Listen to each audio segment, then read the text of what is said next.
बिस्मिल्लाहिर्रहमानिर्रहीम। अस्सलाम वालेकुम my YouTube family, welcome back to my channel. कैसे हैं आप सब? उम्मीद करती हूँ सब खैरियत से होंगे। अल्हम्दुलिल्लाह मैं भी बिल्कुल ठीक हूँ जी। आज का ब्लॉग स्टार्ट करते हैं। ये है मेरे कल का ब्लॉग। तो आपको तो थंबनेल देख के पता चल गया होगा किसी की बर्थडे थी जी। ये थी मेरी बर्थडे। तो यहाँ पे बच्चों ने बहुत ज़्यादा ज़िद की थी कि मम्मा आप सेलिब्रेट करें, मगर मैं बर्थडे वगैरह सेलिब्रेट नहीं करती। बर्थडे तो बच्चों के होते हैं। चले, बच्चों की जो खुशी थी उन्होंने थोड़ी बहुत मैंने उनके खातिर कर ली थी। आगे चल के आपको देखने को मिलेगा वीडियो में। अब यहाँ पे सुबह के 12 बज रहे हैं। मैं आ गई थी किचन में खाना वगैरह रेडी करने के लिए। यहाँ पे मैं देसी मटन करी बना रही थी, उसकी रेसिपी आपके साथ शेयर करती हूँ। यहाँ पे मैंने 2 मीडियम साइज़ के प्याज लिए थे, बिल्कुल बारीक चॉप कर दिए थे इसे मैंने। और इसी प्याज के साथ ही मेरे पास मटन था, तकरीबन 1 kg के जितना मटन था, वो मैंने इसके साथ ही शामिल कर दिया था। और इसमें तकरीबन मैंने 3 गिलास पानी शामिल करके इस प्रेशर कुकर को मैंने बस ढक दे के चढ़ा दिया था। अब इसे इतना पकाना था मैंने कि गोश्त बिल्कुल गल जाए। जब गोश्त गल गया था तो मैं आपको आगे चल के दिखाऊंगी कि मैंने किस तरह से लहसुन का अलग से मैंने लहसुन ब्राउन करके इसमें शामिल किया था। यहाँ सिर्फ मैंने हल्दी और नमक शामिल करके इसे चढ़ा दिया था। तो बच्चों का इतना ज़्यादा था कि मामा आप सेलिब्रेट करें। मम्मा अबीर को बहुत ज़्यादा पार्टी वगैरह ये सारी चीज़ें बहुत ज़्यादा अबीर मतलब पसंद करती है। तो इतना ज़्यादा इन्होंने ज़िद किया था। अबीर और मनाहिल दोनों अपनी शॉप पे चली गई थी हमारे। तो मुझे पता ही नहीं था, मतलब इनकी और इनके बाबा की शायद प्लानिंग थी, तो बाबा लेने आए थे इन्हें। ये शॉप पे चली गई थी बाबा के साथ। तो कुछ गिफ्ट्स वगैरह मेरे लिए लेके आई थी ये, और कैंडल्स स्मोक ये सब लेके आई थी कि हम सेलिब्रेट करेंगे। पर मैंने कोई सेलिब्रेशन नहीं की। और ऊपर से जो भी मैंने केक वगैरह हमने कट किया था वो घर पे ही मैंने बनाया था। तो वो भी मुझसे क्लिप्स जो है मिस हो गई थी। और लाइट का इतना ज़्यादा इशू था, तकरीबन 2 दिन से बिल्कुल हमारी तरफ लाइट का बहुत ज़्यादा मसला हो गया था। अगर लाइट है तो वोल्टेज नहीं है, और 2 दिन तक तो लाइट थी ही नहीं। और वोल्टेज इतनी ज़्यादा मतलब कम थी कि कोई फ़ैन वगैरह ही नहीं चल पा रहा था, ना फ्रिज।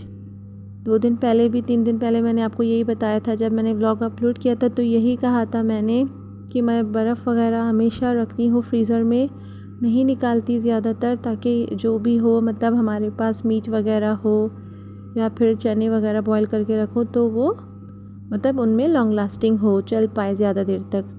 अब यहाँ पे देखिए तकरीबन मैंने पूरा एक बड़ा लहसुन लिया था, वो पूरा ही मैंने अच्छी तरह इसमें क्रश कर लिया था। लहसुन को अलग से मैं ऑयल लूँगी फ्राई पैन में, उसमें ब्राउन कर दूँगी। फिर जो हमारा रेडी होगा, गोश्त गल जाएगा मटन, तो मैं ये लहसुन इसमें शामिल कर दूँगी। अब आप यहाँ पे देखें गोश्त बिल्कुल गल चुका था।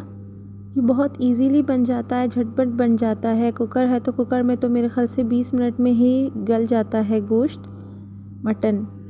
तो यहाँ पे जैसे ही मटन गल चुका था तो मैंने दूसरी तरफ फ्राई पैन में ऑयल गरम करके उसमें लहसुन डाल दिया था। लहसुन को ब्राउन कर दिया था मैंने अच्छी तरह। तो वो लहसुन जो है मैंने गोश्त में शामिल कर दिया था। 2 दिन से तो इतना सुस्त थे हम सब, बहुत ज़्यादा लेज़ी हो गए थे लाइट ना होने की वजह से। लाइट ना हो तो बंदा बस अजीब सी हालत हो जाती है, क्योंकि जिस बंदे को एसी की आदत हो तो वो नहीं रह पाता। और हम जहाँ रहते हैं वहाँ बहुत ज़्यादा गर्मी होती है, शदीद गर्मी होती है, इतनी ज़्यादा कि बंदा नहीं रह पाता एसी के बगैर बिल्कुल भी। और ऊपर से अभी बहुत ज़्यादा पानी आ गया है। आपको आगे क्लिप भी आपके साथ शायद शेयर करूँगी या किसी और व्लॉग में शेयर करूँगी, मगर बहुत ज़्यादा यहाँ पे पानी आ गया है, इतना ज़्यादा हो गया। अब दोबारा से कह रहे हैं कि मतलब ख़तरा है। बस अल्लाह पाक खैर करे। यहाँ तक अल्लाह पाक ने खैर किया इंशाल्लाह ताला, यकीन है अल्लाह पे, आगे भी खैर ही होगा इंशाल्लाह ताला। अगर बारिशें ना हो तब भी हमें ही प्रॉब्लम होती है कि बारिशें नहीं हो रही, गर्मी है गर्मी है गर्मी है। अगर बारिशें हो तब भी हम खुश नहीं हैं। मतलब इंसान किसी हाल में खुश नहीं रहता। ना हम सर्दी बर्दाश्त कर सकते हैं, ना हम गर्मी इंसान बर्दाश्त कर सकते हैं। बस अल्लाह पाक हम पे अपने रहम करम फरमाए, आमीन सुम आमीन। अब यहाँ पे आप देखिए ये अच्छी तरह से लहसुन जो है ब्राउन हो चुका है, डार्क कलर आ गया है इसका। तो अब इसे मैं शामिल करूँगी गोश्त में। जैसे इसे मैं शामिल करूँगी तो इसे अच्छी तरह से मैं भूनूँगी ताकि बिल्कुल मतलब पानी इसका खुश्क हो जाए गोश्त का। इसे मैं तकरीबन 4 से 5 मिनट तक भूनूँगी। फिर उसके बाद इसमें मैं शामिल करूँगी आलू काट के रख दिए थे वो शामिल कर दूँगी, टमाटर शामिल करूँगी। टमाटर तकरीबन मैंने लिए हैं 3 मीडियम साइज़ के टमाटर लिए थे मैंने। अगर आप चाहें तो आप उसे ग्राइंड करके डाल सकते हैं, पर मैंने ग्राइंड नहीं किया था।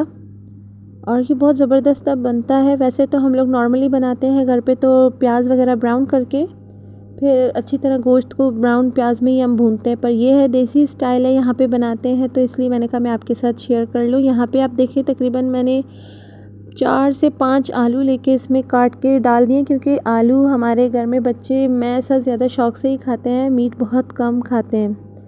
तो इसलिए मैं जब भी सालन वगैरह बनाती हूँ या चावल बनाती हूँ बिरयानी, तो मैं हमेशा आलू उसमें ज़्यादा शामिल करती हूँ। अब यहाँ पे आप देखिए मैंने लिया है लाल मिर्च पाउडर, हल्दी पाउडर, धनिया पाउडर, गरम मसाला पाउडर, नमक आपको बताती हूँ। वैसे भी मैं हमेशा हस्बे ज़रूरत जो आपकी चॉइस हो, कुछ ज़्यादा खाते हैं कुछ लोग कम खाते हैं। अब इसे अच्छी तरह मैं भूनूंगी सारे मसाले शामिल कर ले, और आलू भी मैंने साथ में शामिल कर दिए थे। तकरीबन इसमें मैंने इतना पानी डाल दिया है, तकरीबन 2 गिलास के करीब डाल दिया है, ताकि अच्छी तरह से आलू बिल्कुल गल जाए।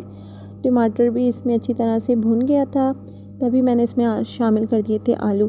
और दूसरी तरफ आज पप्पो भी मेरी हेल्प करवा रही थी, साथ ही साथ मैंने आटा गूंद लिया था, रोटियां बना ली थी, मैंने आलू गोश्त का सालन बना लिया था, और पप्पो साथ में अलग से बना रही थी सिर्फ आलू, वो भी आपके साथ शेयर करूँगी। बहुत ज़बरदस्त बनते हैं, सिंपल मसालों से ही बनते हैं। अक्सर मेरे जब भी आपने देखा होगा रेसिपीज़, मतलब बहुत कम ऑयल में मैं बनाती हूँ खाना, और बहुत कम मसालों से मैं बनाती हूँ। कोई बाहर का ज़्यादा मसाला आई थिंक नहीं होता डेली।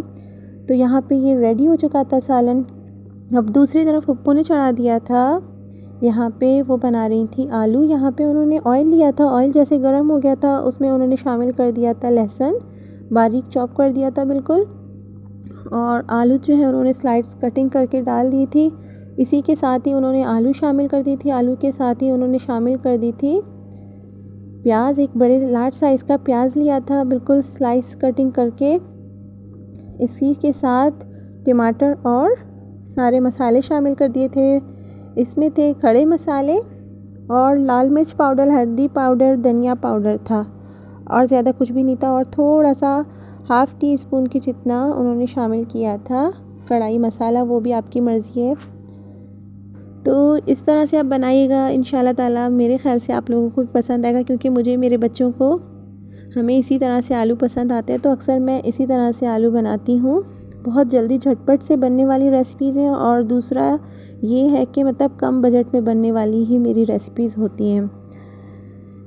तो यहाँ पे पप्पो जो है बना रही थी आलू, और उसमें फिर जैसे ही मतलब ये सारी चीज़ें शामिल करके उन्होंने जो है पानी शामिल करके रख दिया था, ताकि आलू भी गल जाए और टमाटर, प्याज, पर इसमें प्याज दिखता है, बहुत ज़बरदस्त टेस्ट आता है। आप भी ट्राई कीजिएगा, फिर मुझे बताइएगा।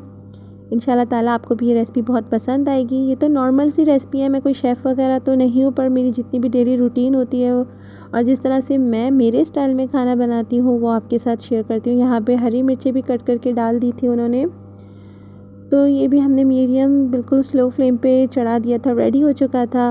और साथ में आज मैंने बनाए थे कुछ मीठा बनाया था, पर उसका नाम मुझे खुद भी नहीं आता। अगर आपको आता है तो प्लीज़ आप मुझे बताइएगा मैसेज में। ये बनता है भैंस के फर्स्ट दूध से, जब वो बच्चा देती है, हम तो इसे मेरे ख्याल से कट बोलते हैं, पता नहीं क्या, मुझे ख़ुद भी सही से नहीं मालूम। अगर आपको मालूम है तो प्लीज़ आप मुझे बताइएगा। तो यहाँ पे मैंने लिया है 1.5 कप मैंने शुगर ले लिया था एक बड़े से बर्तन में, और ये जो है ये मैंने शामिल कर दिया था भैंस का जो फर्स्ट मिल्क होता है वो शामिल कर दिया था। और इसमें मैंने शामिल कर दी थी इलायची, तकरीबन 5 से 6 इलायची ली थी मैंने। इसके अंदर से जो है मैंने सीड्स निकाल के अच्छी तरह से पीस ली थी, और ये जो ऊपर का कवर था वो मैंने फेंक दिया था। अब यहाँ पे देखें, इसे मैं अच्छी तरह से इतना मिक्स करूँगी ताकि अच्छी तरह से बिल्कुल चीनी जो है मेल्ट हो जाए।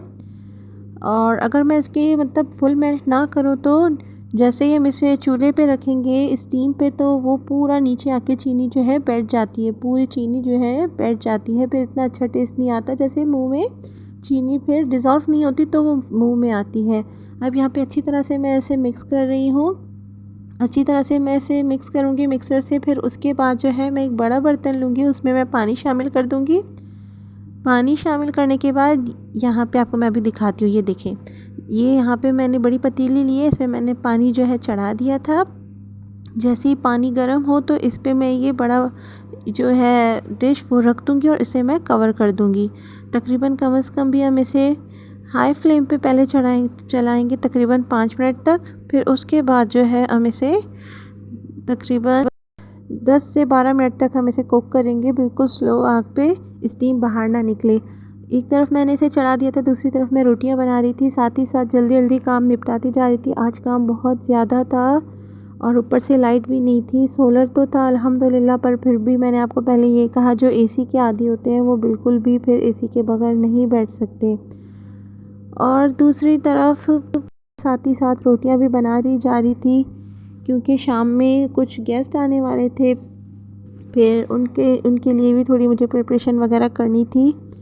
और दूसरी तरफ जो है मैंने वो स्वीट डिश अपना चढ़ा दिया था और जैसे ही वो ठंडा हो गया था उसे मैंने पीस कर दिए थे, वो भी मैं आपको आगे चल के दिखाऊंगी। या साथ ही साथ मैं रोटियां भी बनाती जा रही थी। खाना अल्हम्दुलिल्लाह मेरा रेडी हो चुका था।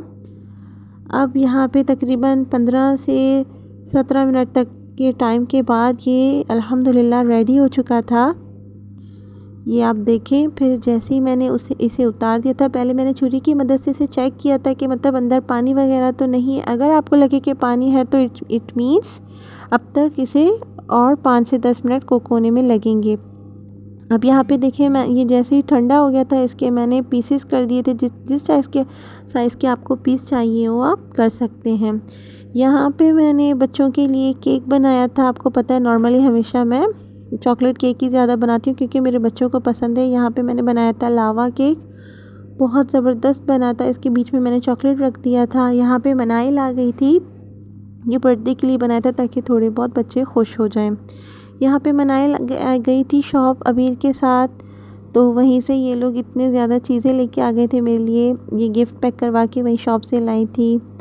मम्मा आप ये पहने, मैंने कहा नहीं आप रख लें। और ये डेकोर का सामान वगैरह लेके आई थी पर मैंने कुछ भी यूज़ नहीं किया क्योंकि लाइट नहीं थी, तो कोई सेलिब्रेशन भी नहीं की। पर वैसे भी मैं कोई बर्थडे वगैरह नहीं बनाती, बच्चों की बनाती हूँ। ये तो छोटे बच्चे हैं, ऑफ कोर्स इनका तो बनता है। मैं वैसे अपने बच्चों की भी कोई मतलब बर्थडे वगैरह इतनी बड़ी उसमें अरेंज नहीं करती, पार्टी वगैरह नहीं करते हम। बस एक नॉर्मल सी लाइफ है, शुक्र है अल्लाह पाक का, बहुत ज़्यादा अल्लाह का शुक्र है। कोई लग्जरी लाइफ नहीं है पर अल्हम्दुलिल्लाह बहुत शुक्र है अल्लाह पाक का। जो भी छोटी मोटी खुशियाँ होती है तो हम घर पे ही सेलिब्रेट कर लेते हैं। इंशाअल्लाह ताला अबीर की बर्थडे होगी, वो भी छोटी मोटी हम सेलिब्रेट करेंगे, आपके साथ शेयर करूँगी।